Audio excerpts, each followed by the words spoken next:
Chilling Out with Newton's Law of Cooling, presented by Niraj Shah. Mind Map. Topics: 1. Newton's Law of Cooling. 2. Applications of Newton's Law of Cooling. 3. Limitations of Newton's Law of Cooling. 4.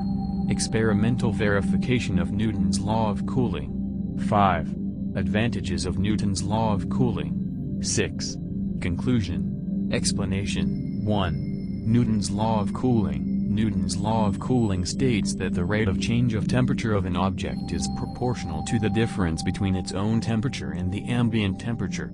The law is expressed mathematically as dt/dt equals kTt_a, where T is the temperature of the object, T_a is the ambient temperature, and K is the cooling constant. 2. Applications of Newton's law of cooling. Newton's law of cooling is widely used in many engineering applications, such as air conditioning, refrigeration, and heat transfer.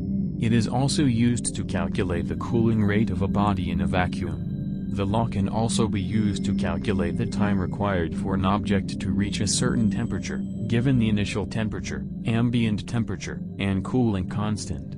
3. Limitations of Newton's law of cooling. Newton's law of cooling is only applicable to objects with a uniform surface temperature.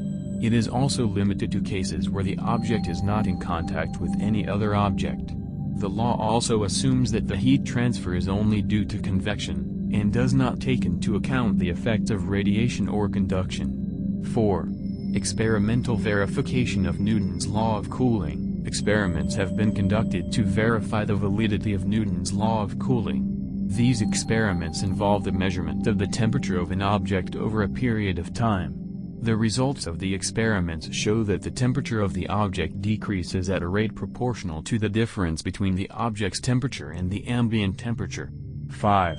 Advantages of Newton's law of cooling. Newton's law of cooling is a simple and easy to understand law, and it is widely used in many engineering applications.